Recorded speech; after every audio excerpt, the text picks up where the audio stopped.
Porque tem histórias que ele não quer contar. Ele namorava a Xuxa, e aí ele pediu, falou, Renato, dá uma força pra Xuxa. O Renato sempre foi um cara que ele quis contar até a página 5, sabe, dos Trapalhões. Porque ele sabe os esqueletos que tem no armário, né? É o Eliezer Mota. Sim. Eliezer Mota. Que tem mágoa do Renato. Tem. É. E o Tonico Pereira também tem.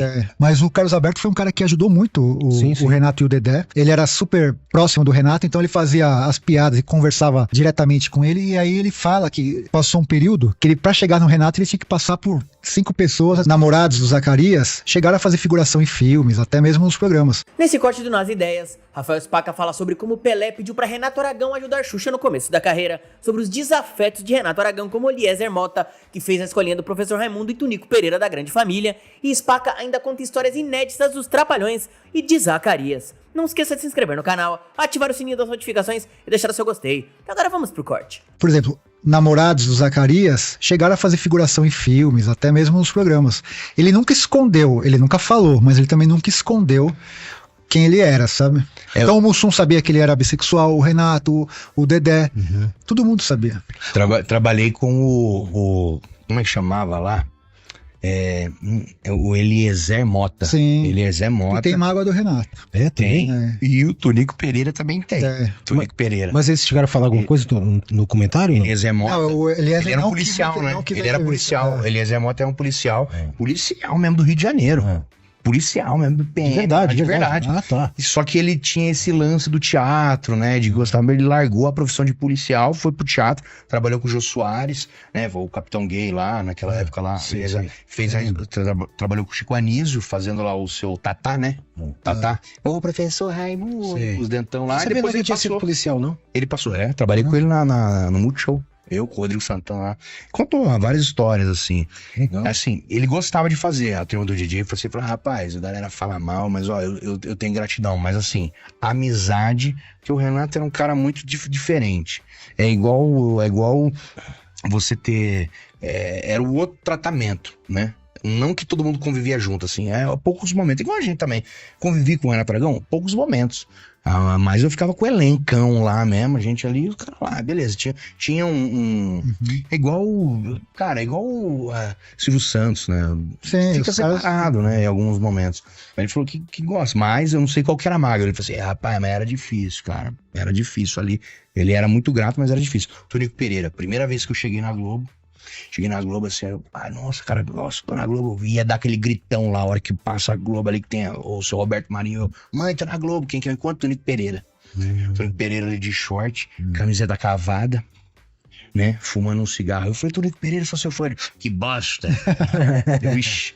Falei, rapaz, eu tô agora, saí lá do pânico, o que você tá fazendo aqui? Eu falei, eu vou fazer os Trapalhões. Ele, que bosta, Renato Aragão me deve um dinheiro até hoje. Nossa, velho, caraca. Não sei do que, mas ele fazia algumas participações, deve ser de algum filme, né? Provavelmente deu algum BO de cachê. Nossa. Tem uma história que você falou... Não, mas antes de você comentar, só te fazer uma pergunta aqui. Antes de adentrar nessa história aí. Como que você conseguiu entrevistar o Pelé? Porque, era muito difícil, sempre foi muito difícil conseguir falar com o Pelé. Como que ele topou dar entrevista pra você, velho? Isso que é aí que eu falo que você é o cara. Porque... O documentário, ele tem 78 entrevistas. Qual que foi o meu recorte? Quando eu tentei entrevistar o Renato, ele já começou a... Ele que eu digo a Lília, né? Porque ela que recebe os pedidos de entrevista e tal. E ela tesourou. Eu falei, cara, então vamos fazer o seguinte, não vou nem tentar o Dedé. O filme vai ser sobre a perspectiva de quem trabalhou com os caras. Porque você vê, ele tá falando aqui de coisas que o filho do Renato Aragão não vai poder contar. Porque o que ele tá me contando são coisas que o Renato contaria pra ele, mas não pro filho. Não. São histórias de bastidores. Então ele viu, ele sabe o que o Renato falou. Entendeu? Isso me interessa muito mais do que um cara que janta com o Renato e tá conversando. Então meu recorte foi assim, eu vou entrevistar quem trabalhou com os caras. Porque eu quero essas histórias que você tá me contando aqui, cara, é uma delícia. Então, mas só que são histórias de bastidores. A galera não queria, mano, porque eu saí do Pânico pra fazer lá. E eu só assim, eu ligeiro pra saber dessa história aqui, ó. A galera não queria muito, não. Queria sabe, né? A molecada lá. Molecada, eu falei, mano, eu sou ligeiro. Sim, mas é legal essas histórias. histórias. Que eu cheguei lá, ele falou. Então, É justamente isso. Eu falei, então o recorte é esse. Aí eu fiz uma seleção, eu falei, eu preciso pegar a gente que trabalhou com eles no começo, no meio e no fim. Que foi os Trapalhões e o Rei do Futebol, né? O Pelé, por exemplo, ele fez esse filme. Esse filme é muito bom. Ele fez esse filme, ele participou de algumas sketches. E é ele que, tipo, pede pro Renato dar uma força pra Xuxa. O primeiro filme da Xuxa, praticamente, é com o Renato. É uma ponta que ela faz na Arca de Noé. Então ele teve uma importância grande. E é o Pelé, né? Então eu entrevistei essa galera toda e fiquei mais ou menos 1 ano pedindo essa entrevista pro Pelé. Porque é o que você falou, é bem difícil. É difícil. Eu tô falando assim, eu não tenho um crachá, tipo, quem que é? É Netflix? Não. É Globo? Não. Eu falo porque eu já tentei entrevistar o Pelé e não consegui. Eu fazia por CPF, era o meu nome, Rafael Spaca. Então quando eu consegui, foi lá no Museu Pelé. Em novembro, na época ele tava comemorando os 50 anos do gol 1000. Certo, dele. lembro. E o milésimo. E aí, enfim, um monte de imprensa lá, então o mundo todo queria saber do Pelé, essa efeméride dos 50 anos. Então chegava lá, William Bonner da Globo, subia e entrevistava o Pelé. Você tinha 15 minutos pra falar com o cara. Rai, da Itália, TV do Japão, papapá. Aí chega lá, o cara anunciava, né, no saguão lá. Daí chega e fala assim, Rafael Spaca Trapalhões. Todo mundo olha e fala, o que esse cara tá fazendo aqui, velho? E aí eu tive lá os 15 minutos, né? Então ele ficou o dia todo falando aquele gol, as mesmas perguntas. Cara, daí quando chega alguém pra falar de Trapalhões, ele falou, graças a Deus, cara, algum assunto diferente. Aí eu fiquei mais de 15 minutos, porque os caras cortaram e falaram, não, tô gostando. Putz, deixa aqui. Nossa, os caras querem matar. Mas deu risada, se divertiu, contou histórias de bastidores, enfim. Tem um filme. Ganhei uma camisa do cara. Tinha uns coqueiros que o Pelé participava. Tinha do Rei do Futebol? Rei do Futebol. Teve briga, o Pelé sai na mão. Muito legal esse filme aí, cara. Ele é goleiro, né? Exatamente, ele é goleiro, o Pelé. Mas tem uma polêmica nesse filme. Dos Trapalhões do Rei do Pelé. Futebol? O Pelé teve ou não? Não. Eles brigaram pela Xuxa. o Pelé... Dragão disputando a mesma mulher com o Pelé. O Pelé namorava a Xuxa, né? E aí ele pediu, falou, Renato, dá uma força pra Xuxa. Então, o Renato Aragão nessa época era amante da Xuxa. Olha o cara. Traindo o Pelé. Nelson Rubens. Fala que sim, pra gente colocar os cortes aí. Já vai sair, depois que ele falou isso. Vão cortar minha parte desmentindo. Mas, cara, foi o único cara, assim, todos eu entrevistava, né, e nessa função de jornalismo você tem que manter, tipo, uma neutralidade, mas quando eu vi o Pelé, cara, que emoção do porquê, Porra, do caramba. Eu tentei várias vezes entrevistar o Pelé, velho, mas... É uma lenda. Era bem difícil. Muito difícil. Porque ela já é uma assessoria dele, a assessoria dele era uma assessoria internacional. Tinha que passar por um cara e tal. Bem lembrado, que ele vendeu para um escritório gringo. Então você tinha os direitos, tudo. Se você quisesse falar com o Pelé, você tinha que passar pelo Joey Olosh, uma coisa assim. E parece que esse mesmo escritório cuidava de alguns cantores, uns artistas também, assim, se eu não me engano, na época, parece que mesmo a assessoria do Pelé lá, eles cuidavam também de, eu não lembro da Aerosmith, foi um maior feito assim. Sim, era muito difícil, cara, pra chegar.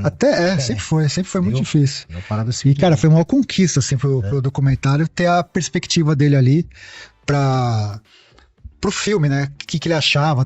E ele falou uma frase que eu nunca esqueço. Ele falou assim: o humor dos Trapalhões, cara, é como tocar o céu. Assim, é uma coisa tão legal, pura, né? Que a gente não via aquela maldade como a gente enxerga hoje, pela perspectiva que tem hoje a sociedade atual.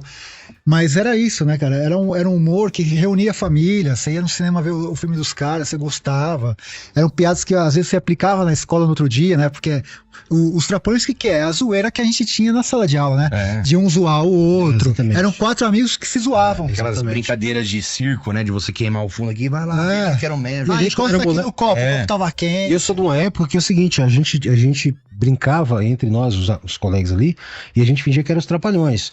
Geralmente eu era o Dedé mesmo, cara, tal, por incrível que pareça. Era a tua cara. Eu era o Dedé, tinha o Didi, tinha o Mussu e tal, né? Era muito legal.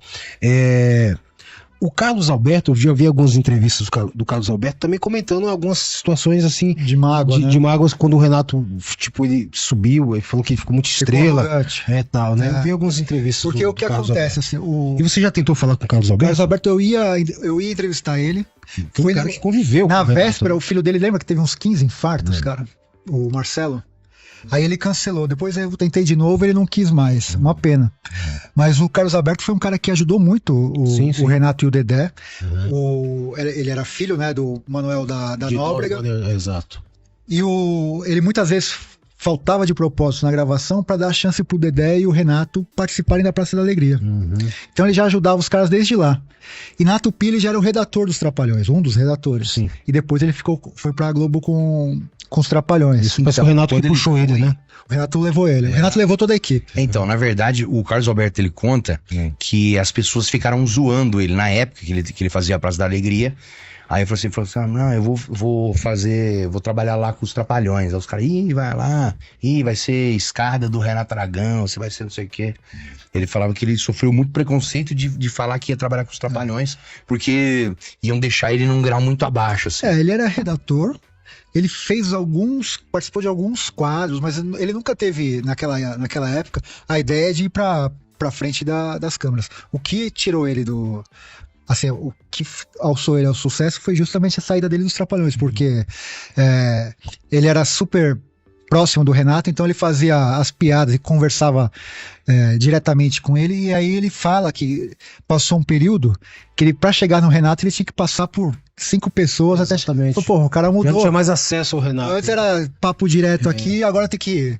Pô, eu estendi a mão pra esse cara lá embaixo, agora tem que... Ele ficou tão incomodado que ele pediu pra ir pro jogo. Aí, falou com o Boni, né? Aí ele falou, me coloca em qualquer lugar, mas eu não quero mais trabalhar aqui, porque senão eu vou perder a amizade com o Renato. Aí, enfim, o Boni não realocou ele, ele sai, e aí ele faz a Praça é Nossa. Sim, né? Ele vai pra Bandeirantes e tal, e depois vai pro SBT. Toda aquela história, será que todo esse sucesso que foi um boom na vida do Renato Aragão não foi a macumba mesmo? O trabalho aí que de repente vendeu a alma pro capeta e o cara, pá, agora você tem que... Eu acho assim que ele... O corte, Renato, vende a alma pro capeta. Esse lance... vamos comparar assim na época, o que tinha de humor. Mas certeza, ele frequentava, me falando sério. Não, isso foi ele que disse, eu tô falando Não, digo que a mulher dele ia na... A pessoa me confirmou, cara. Renato Aragão e Xuxa Meneghel lá em Guarulhos. No bairro dos Pimentas. Cara, eu tô tentando visualizar. Na casa de batuque lá. Porque é o seguinte... Batendo a cabeça? Não, calma aí. Eu conheço o bairro dos Pimentas em Guarulhos. Eu tô tentando visualizar aqui, mas não tô conseguindo. Não é macumba, eu tô tentando visualizar o Didi e a Xuxa no bairro dos Pimentas, que eu não tô conseguindo. Se ele falasse Barra da Tijuca, né? Exatamente. Mas a Xuxa fala que tinha uma pessoa. Pimentas, cara, eu não tô conseguindo lá isso. Eu falei da Lilian, com a mãe dela lá, mãe Michele. Mas, voltando pro lance do humor, ele é contemporâneo do Chico Anísio, Jô Soares, Agildo Ribeiro. A gente tá falando de grandes nomes históricos e tal. Se olhar, o Chico Anísio tinha um humor mais sofisticado, assim, né? São piadas que, quando você assistiu o Chico Anísio, você tinha que estar minimamente informado para poder sacar. Humor do cotidiano, stand-up, muito assim. Político, né? Tinha aqueles personagens lá. Já fazia stand-up já, né? O próprio Jô Soares era assim. Qual que eu vejo o pulo José do gato... Vasconcelos também era assim. Genial. Ó, José Vasconcelos, Jô Soares e Chico Anísio. Esses eram os caras do stand-up na época. Aquela coisa de você fazer a construção setup punch, cara. Não, e assim, tecnicamente, eles eram melhores que o Renato Aragão, certo? O Renato mesmo fala, eu não consigo fazer humor sozinho. Ele era pastelão, Renato Aragão. Não, e o Renato, se você colocar ele no palco sozinho, ele não vai desenvolver, porque ele vai precisar de alguém pra poder levantar a bola pra ele. Eu já assisti stand-up do Chico Anísio e do Jô Soares. Os caras dão um show no palco, cara. Então você fala, puto, o cara é completo, realmente. O Chico Anísio e o Jô escrevem, atuam, fazem stand-up. O Renato é aquilo. Ok. Mas o que ele tinha? Um senso de oportunidade, o Renato. Ele falou, eu sei qual que é a minha limitação. Mas ele pegou um público que é o público infantil, ele foi nesse filão. Então, de fazer filme, de fazer... O Jô Soares, o Chico Anísio não fizeram nem metade do que eles fizeram. Exatamente. São melhores? Pode ser que sim, é subjetivo, mas o que o Renato fez, nenhum outro humorista no Brasil fez. Nenhum outro humorista. Não tem, tipo... Você fala, o Mazzaropi, ele abriu a produtora e produziu filmes. Mas não tinha um programa de televisão. O Renato, cara, onde você olhava, ele estava na banca de jornal, vendia a trilha sonora dos filmes, tinha os LPs avulsos dos Trapalhões. Exatamente, eles cantando. Então era na música, era na televisão, shows também. Show. Cara, ele não parava. O cara fez Ele tudo. monetizava já. tudo, cara. Tudo. Ele era multimídia já. Não, Completamente multimídia. Se tivesse internet naquela época, ele tava na internet. Então era um cara que, assim, ele era até mais empresário que artista. Ele chegou a falar isso, assim, que ele, se ele tivesse que escolher, ele falou assim, eu sou melhor até como empresário do que artista. E realmente era. E ele sofreu um acidente, ele sobreviveu de um acidente De avião. aéreo, cara. Sabia disso? Não, Caiu não o sabia. avião dele. É? Voltando dos jogos universitários, Nossa, meu. metade, sei lá, ou mais da metade da tripulação morreu. Meu Deus, Ele cara. sobreviveu. E não vi isso na mídia. nada. Teve um especial da Não Globo. falam muito, mas eles falam. Ele falou lá também. Rapaz, coisa feia esse negócio aí. Teve um especial da Globo da Não gosto de Patrícia falar Poeta. disso, não, caiu lá, mas deu tudo certo. Aí ele fala, Caramba, velho. Teve um especial que a Patrícia Poeta apresentou, Hum. que até acho que faz a simulação desse acidente aéreo. Que loucura, hein? Caramba. O cara tem muita história. Né? Tem. Não, o Renato, Tem Só que vai ficar tudo perdido, assim, né? Porque pelo grau avançado que ele tem da idade e tal, e dele não poder fazer um documentário disso contando a história. Mas ele não Ou ia falando. querer, cara. Ele não Mas ia é querer. legal, pô. Todo Teve esse um legado. documentário. Desculpa interromper, eu vi uma entrevista dele que ele mesmo não gosta de assistir as coisas antigas. Eu também não. Eu Eu? não gosto nada. Ele não gosta de assistir as coisas antigas. Só você tá? que gosta, cara. Isso aqui fica se gravando e olhando lá. Olha lá, olha aí. Se amando. Eu me amo, me adoro. É bom. Sou Mas um eles eu fizeram- sou um ninfeto. Eles fizeram um documentário dirigido pelo Silvio Tendler, acho que para comemorar os 25 anos dos Trapalhões. Mas o cara foi no camarim e tal deles, e teve um Globo Repórter, que era uma espécie de documentário de cada um. Então foram para Sete Lagoas, para É a do Zacarias. Zacarias e da Paulo foram para Fernandes. Sobral. E aí, mas o Renato sempre foi um cara que ele quis contar até a página 5, sabe, dos Trapalhões. Porque ele sabe os esqueletos que tem no armário, né? Quando ele lançou a biografia dele, uma biografia péssima, por sinal, ele falou assim, eu tô escrevendo agora para ninguém mais escrever. Tipo, a verdade é ele, não são os outros. Porque ele não gosta desse tipo de coisa de documentário investigativo, que vai fundo, porque tem histórias que ele não quer contar. Ele conta na coragem, assim, de saber que talvez não vai ser falado, você tá ali nos bastidores. Mas pra filme, pra livro, ele nunca quis, nunca topou e não toparia. Muito obrigado por ter ficado comigo até o final desse vídeo. Não esqueça de se inscrever no canal, ativar o sininho das notificações e deixar o seu gostei. Todo dia tem um corte novo pra você. Dá uma olhada no canal, tem muita coisa legal já. Até amanhã.